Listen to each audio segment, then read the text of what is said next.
போலீஸ்ன்னு சொன்னால் உங்களுக்கு யார் ஞாபகத்து வரும்? கேமராமேன் நீங்கள் சொல்லுங்கள். தேவராஜ். யார் தேவராஜ்? வேட்டைக்காரன் தேவராஜ்.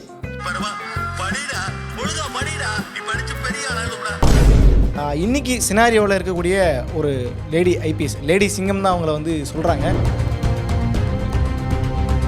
2021 மும்பையில் இந்த குடியிருப்பு பகுதி இருக்கும் இல்லையா, அந்த இடத்துல இந்த கழிவுநீர் தொட்டியில் வந்து இந்த வாயுக்கள் வெளியே வந்து அது மூச்சு திணறி இறக்கக்கூடிய சம்பவம்லாம் தொடர்ச்சி நம்ம தமிழ்நாட்டில் நம்ம பார்த்துருக்கோம்ல. அந்த மாதிரி ஒரு சம்பவத்தில் பாதிக்கப்பட்ட இறந்த 3 பேருடைய மனைவியர்களுக்கு வந்து கிட்டத்தட்ட ஒரு 10 லட்ச ரூபா வந்து வாங்கி கொடுத்துருக்குறாங்க. நீதிமன்றத்தில் வழக்காடி அவங்களுடைய வழக்குகள் எல்லாம் வெற்றி பெற்று வாங்கி கொடுத்துருக்கிற ஒரு விஷயமும் பண்ணியிருக்கிறாங்க.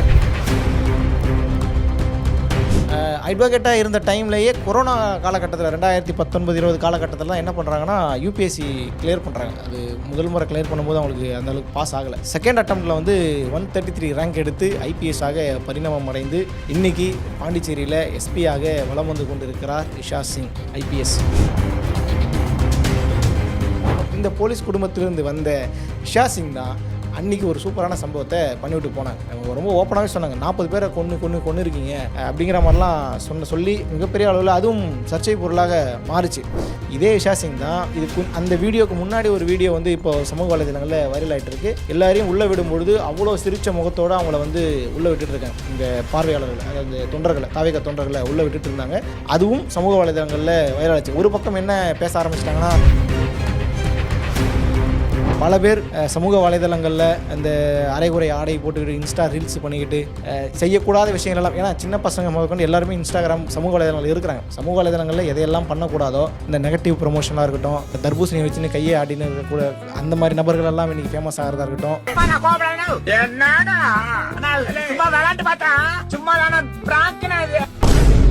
வேலை வேண்டுமா?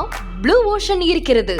10th 12th டிப்ளமோ டிகிரி படித்தவர்களுக்கு உணவு, தங்குமிடம், இஎஸ்ஐ, பிஎஃப், இன்சூரன்ஸ் உள்ளிட்ட சலுகைகளுடன் அனுபவத்திற்கேற்ற நல்ல சம்பளம் 15,000 முதல் 30,000 வரை. பெண்களுக்கு முன்னுரிமை. 2,000க்கும் மேற்பட்ட வேலை வாய்ப்புகள் உள்ளன. இப்போதே தொடர்பு கொள்ளுங்கள். Blue ocean. ஐத்தமிழ் நேயர்களுக்கு வணக்கம். போலீஸ்ன்னு சொன்னால் உங்களுக்கு யார் ஞாபகத்து வரும்? கேமராமேன் நீங்கள் சொல்லுங்கள். தேவராஜ். யார் தேவராஜ்? வேட்டைக்காரன் தேவராஜ். நான் கூட அண்ணாமலையை பற்றி பேசுவீங்கன்னு நினச்சேன்டா நான். சரி, ரைட். இப்போ நம்ம ஐபிஎஸை பற்றி தான் நம்ம பார்க்க போகிறோம். இஷா சிங் ஐபிஎஸ். பொதுவாகவே போலீஸ்ன்னு சொன்னாலே சிங்கம் பிஜிஎம் போட்டு அப்படியே இந்த எறா மிசையெல்லாம் விட்டு பார்க்கறதுக்கு ஒரு பிரம்மாண்டமாக இருப்பாங்க. வெறும் ஆண்களை மையப்படுத்தி நிறைய விஷயம் நம்ம பார்த்ததுனால பெண்களை பற்றி பேசும்போது பெரிய அளவில் நம்மளால் கை காட்ட முடியாது. ஆனாலும் இன்றைக்கி சினாரியோவில் இருக்கக்கூடிய ஒரு லேடி ஐபிஎஸ், லேடி சிங்கம் தான் அவங்கள வந்து சொல்கிறாங்க. அவங்க யார் அப்படின்னா ஐபிஎஸ் இஷா சிங் எஸ்பியாக இருக்கிறாங்க. பாண்டிச்சேரியினுடைய எஸ்பியாக இருக்கிறாங்க. இப்போ நடந்து முடிந்த இந்த புதுச்சேரியில் நடந்த பொதுக்கூட்டம், டிவிகேவுடைய பொதுக்கூட்டத்தில் புஷியானந்த் அவர்கள் வந்து கூட்டத்தை வந்து கட்டுப்படுத்துறதுக்காக அவர்கிட்ட மைக்கை கொடுத்து கொஞ்சம் கண்ட்ரோல் பண்ணுங்கன்னு சொன்னால் அவர் பொறுமையாக இருங்க, எல்லாரையும் உள்ளே விட்றோன்னு சொன்னது தான் மிச்சம். டக்குன்னு மைக்கை பிடிங்கிட்டு நான் என்ன பண்ணணும், நீங்கள் எனக்கு சொல்லிக் கொடுக்காதீங்கன்னு சொல்லி கர்ஜித்து ஒரு பெண்மணி 1998 தான் அவங்க பிறந்திருக்கிறாங்க. புதுச்சேரியில் வந்து இந்த டிவிகேவனுடைய பொதுக்கூட்டத்துக்கு அனுமதி கொடுக்காதீங்க, அது கொஞ்சம் பெரிய பிரச்சனையாக மாறுறதுக்கான வாய்ப்புகள் இருக்குது அப்படிங்கிற மாதிரி ஆரம்பத்தில் வந்து அவங்க இந்த விஷயத்தெல்லாம் சொல்லியிருக்கிறாங்க. பட் அனுமதி கிடச்சிருச்சு இல்லையா. இது ஒரு இவங்களுடைய சம்பவத்தை பார்க்கும்பொழுது இவங்க டைரெக்டாக ஐபிஎஸ் வரல. ஆக்சுவலி இவங்களுடைய ஃபேமிலியே அட்வொகேட் ஃபேமிலியாக.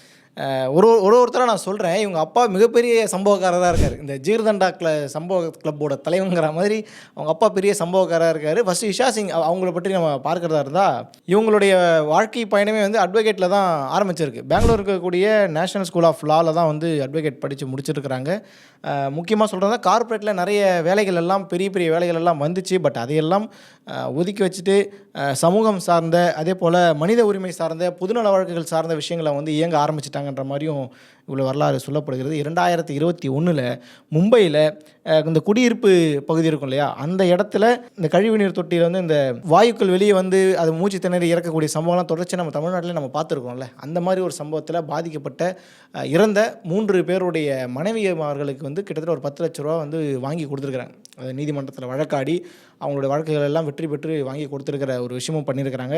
ஒரு உயர் அதிகாரியால் குற்றம் சுமத்தப்பட்ட ஒரு பெண்ணுக்கு ஜாமீன் மனு வாங்கி கொடுத்துருக்கக்கூடிய விஷயமும் அவங்களுக்கு வந்து செஞ்சுருக்கிறாங்க. அட்வொகேட்டாக இருந்த டைம்லேயே கொரோனா காலகட்டத்தில் 2019-20 காலகட்டத்தில் என்ன பண்ணுறாங்கன்னா யூபிஎஸ்சி கிளியர் பண்ணுறாங்க. அது முதல் முறை கிளியர் பண்ணும்போது அவங்களுக்கு அந்தளவுக்கு பாஸ் ஆகலை. செகண்ட் அட்டம்ப்டில் வந்து 133 ரேங்க் எடுத்து ஐபிஎஸ்ஸாக பரிணாமம் அடைந்து இன்றைக்கி பாண்டிச்சேரியில் எஸ்பியாக வலம் வந்து கொண்டிருக்கிறார் இஷா சிங் ஐபிஎஸ். இவங்க சம்பவமே பார்க்கும்போது நமக்கு ஒரு மாதிரி கூஸ் பம்ஸாக இருக்கா. இப்போ இவங்க ஃபேமிலியை பற்றி பார்த்தா அது இன்னும் வேறு லெவலில் இருக்குது. என்னென்னா இஷா சிங்கோடைய ஃபேமிலியே வந்து அப்பா ஐபிஎஸ், அம்மா வந்து ஒரு கவர்மெண்ட் ஸ்டாஃபாக இருந்தாங்க. பட் அவங்க 2 பேருமே அட்வொகேட். அதே போல் ஏழைகளுக்கு பொதுவாகவே இவங்களுடைய மைண்ட் தாட் எப்படி இருந்திருக்கு அப்படின்னா, ஏழைகளுக்கு அதாவது பண பலம் இல்லாதவங்களுக்கு ரொம்ப பாமர மக்களுக்கு உதவி செய்யணுங்கிற விஷயத்தில் மொத்த குடும்பமே ரொம்ப கான்சன்ட்ரேஷனாக இருந்திருக்காங்கிறது நம்மளால் புரிஞ்சுக்க முடிகிறது. தாய் அபாசிங் இவங்க என்ன செஞ்சுருக்காங்க அப்படின்னா, இந்தியன் போஸ்ட் சர்வீஸ் இருக்குது இல்லையா, இந்திய அஞ்சல் துறையின் அந்த துறையில் அதிகாரியாக இருந்திருக்கிறாங்க. அதை விட்டுட்டு அட்வொகேட்டாக மாதிரி அவங்களும் இல்லாதவர்களுக்கும் இயலாதவர்களுக்கும் போராடிக்கிட்டு இருக்கிறதாகவும் செய்திகள் சொல்கிறது. இப்போ 3ஆவதாக பார்க்கக்கூடியவர் தான் இஷா சிங்குனுடைய தந்தை. அவர் வந்து யோகேஷ் பிரதாப் சிங், YP சிங் தான் அவரை வந்து எல்லாருமே சொல்லுவாங்க. சரி, இவர் என்ன அப்படின்னா 1985 மகாராஷ்டிராவில் தான் ஐபிஎஸ் முடிக்கிறாரு.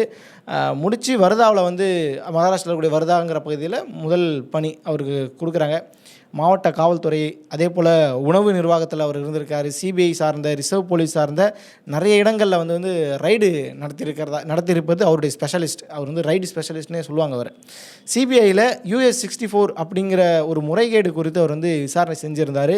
அதே போல் காவல்துறையிலேயே ஊழல் முறைகேடுகளை வெளிப்படுத்தக்கூடிய விதமாக ஒரு புத்தகத்தை வந்து அவர் எழுதுகிறார். 2003 எழுதுகிறார். YP சிங் அப்படிங்கிற பேரில் அவர் வந்து எழுதுகிறார். அது வந்து கார்னேஜ் பை ஏஞ்சல்ஸ் அப்படிங்கிற ஒரு நாவல் டைப்பில் அந்த புத்தகத்தை எழுதுகிறார். இந்த புத்தகம் வந்து அவர் இளையநிலை ஐபிஎஸ்ஸாக இருந்த டைம்லேயே எழுதிட்டு புத்தகம் வெளியானதும் 2004 அவர் வந்து பணியை துறந்து விட்டு அவர் வந்து பொது வாழ்க்கைக்கு வராரு. அட்வொகேட்டாகவே அவருடைய பணியை வந்து ஆரம்பிக்கிறாரு. 2004 வல்ச்சர்ஸ் இன் லவ் அப்படிங்கிற ஒரு புத்தகத்தையும் எழுதுகிறார். ஃபஸ்ட்டு புத்தகம் காவல்துறைக்குள்ளே நடக்கக்கூடிய ஊழல் முறைகேடுகளை பற்றி எழுதினாரா. இந்த வல்ச்சர்ஸ் இன் லவ் அப்படிங்கிற புத்தகம் 2004, அதுக்கு அடுத்த வருஷமே சுங்கத்துறையிலையும் அதே போல் வருமான வரித்துறையிலும் நடந்த ஊழல்களை பற்றியெல்லாம் அந்த புத்தகத்தில் வந்து எழுதியிருக்கிறாரு. இந்த ஃபஸ்ட்டு நாவல் நான் சொன்னல, கார்னேஜ் பை ஏஞ்சல்ஸ், அந்த நாவல் கியா யாஹி சச் ஹை அப்படிங்கிற ஒரு திரைப்படமாக எடுக்கப்பட்டு 2010 கலிஃபோர்னியாவில் வந்து திரைப்பட விருதில் அந்த படம் போய் கதை அம்ச திரைப்பட விருது அப்படிங்கிற ஒரு அவார்டை வந்து வாங்குது. இந்த 2003 அவர் எழுதின அந்த கதை, அந்த உண்மையான கதையை நாவலாக எழுதினார். அந்த நாவல் படமாக்கப்பட்டு அந்த படத்தின் மூலமாக மிகப்பெரிய அளவில் அவருக்கு வந்து பேரை பெற்றுக் கொடுத்தது அப்படிங்கிறதும் இங்கே கூடுதலான தகவல். அதே போல் இந்த படத்தினுடைய இந்த கியா யாஹி சச்சாய் இந்த படத்தினுடைய இசை வெளியீடு இருக்குல்ல, இந்த இசை வெளியீட்டுக்கு மகேந்திர சிங் தல தோனி வந்து இந்த மியூசிக்கை வந்து வெளியிட்டிருக்கிறாரு. அதுக்கான உதவியும் அவர் செஞ்சு கொடுத்துருக்கிறாரு. அதுவும் மிகப்பெரிய அளவில் பேசுபொருளாகவும் அந்த டைமில் இருந்துச்சு. அதே போல் குறிப்பாக ஆதர்ஷ் வீட்டு வசதி சங்க ஊழல், போவாய் நில மோசடி, அதே மாதிரி லாவாசா டவுன்ஷிப் வழக்கு இப்படின்னு சொல்லி பல முக்கியமான வழக்குகளில், ஊழல் வழக்குகளில், முறைகேடு வழக்குகளில் நீதிமன்றத்தில் போய் போராடி வாதாடி களம் கண்டிருக்கிறார் யோகேஷ் பிரதாப் சிங். இந்த அவர் வெளியிட்ட படம் இருக்குல்ல, இந்த கியா யாஹி சச் ஹை, இந்த படமும் வெளியே வந்ததில் பல சிக்கல்களை சந்திச்சுது. பட் அதையெல்லாம் மீறி அவர் வந்து அந்த படத்தை வெளியிட்டு மிகப்பெரிய விஷயத்தெல்லாம் தொடர்ச்சியாக பண்ணிகிட்ருக்காங்க. ஒட்டுமொத்தமாக பார்க்கும்போது ஒரு ஐபிஎஸ் குடும்பம், அட்வொகேட் குடும்பம், அதே மாதிரி போலீஸ் குடும்பம். இந்த போலீஸ் குடும்பத்திலிருந்து வந்த இஷா சிங் தான் அன்றைக்கி ஒரு சூப்பரான சம்பவத்தை பண்ணிவிட்டு போனாங்க. அவங்க ரொம்ப ஓப்பனாகவே சொன்னாங்க, 40 பேரை கொன்று இருக்கீங்க அப்படிங்கிற மாதிரிலாம் சொல்லி மிகப்பெரிய அளவில் அதுவும் சர்ச்சை பொருளாக மாறுச்சு. இதே இஷா சிங் தான் அந்த வீடியோக்கு முன்னாடி ஒரு வீடியோ வந்து இப்போ சமூக வலைதளங்களில் வைரல் ஆகிட்டு இருக்கு.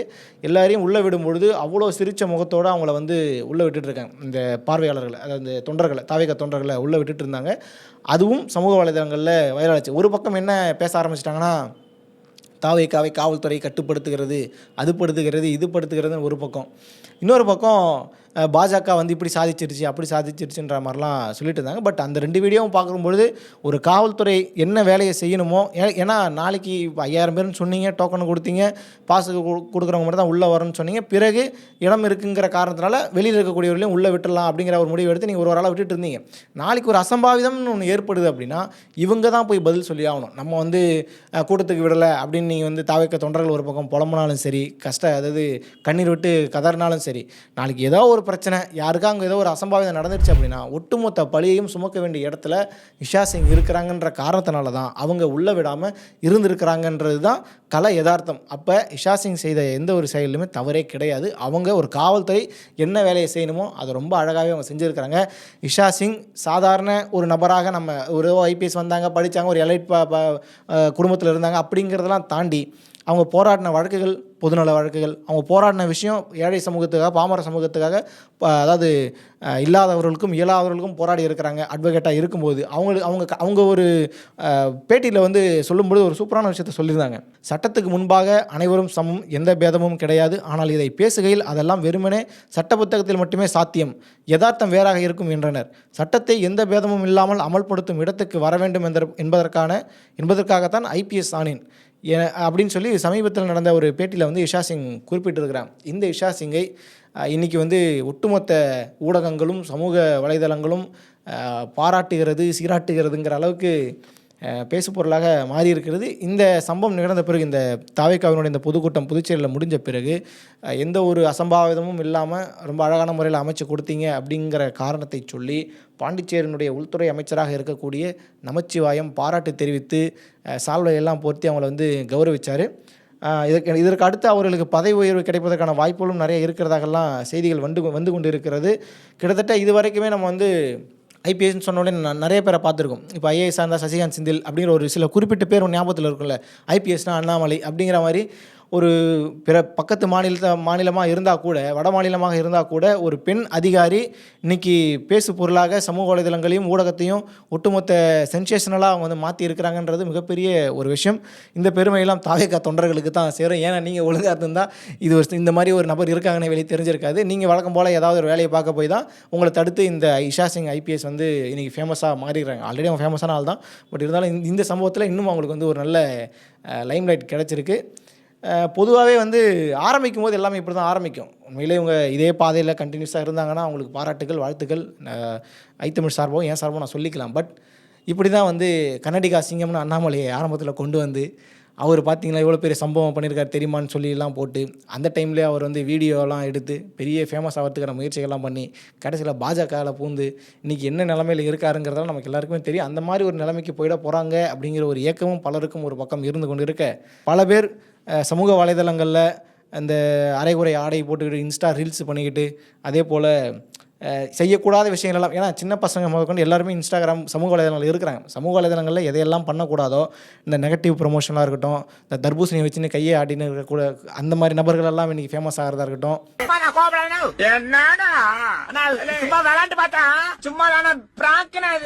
இந்த ஆபாச நடனங்கள் மூலமாக ஃபேமஸ் ஆகிறவங்களாக இருக்கட்டும், இப்படி பலதரப்பட்ட இழிவான சமூகம் வந்து முகம் சொல்லிக்கக்கூடிய விஷயங்கள் செய்து புகழ் தேடக்கூடியவர்களுடைய மத்தியில் இஷா சிங் மாதிரியான ஒரு நபர் மிகப்பெரிய அளவில் பேசு பொருளாக மாறி இருப்பது என்பது உள்ளபடியே நாமெல்லாம் பெருமைப்பட வேண்டிய ஒரு விஷயம். ஒரு பெண்ணாக அவங்க இன்றைக்கி வந்து சாதிச்சிட்டாங்க.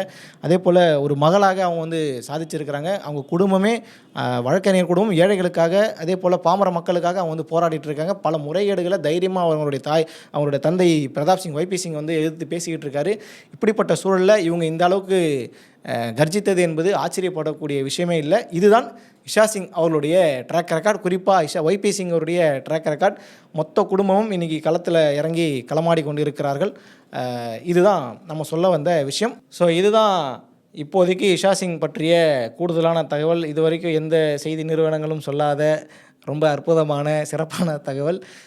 இந்த மாதிரி இவங்களை ஒரு முன்னுதாரணமாக எடுத்துக்கணும். பொதுவாக இந்த பிறகுடைய சமூகத்தில் இருக்கக்கூடிய இளைஞர்கள் இஷா சிங் மாதிரியான நபர்களை கண்டிப்பாக முன்னுதாரணமாக எடுக்க வேண்டிய ஒரு நபர் அப்படிங்கிறதோட இந்த வீடியோவை நான் வந்து நிறைவு செய்கிறேன். நன்றி நன்றி நன்றி.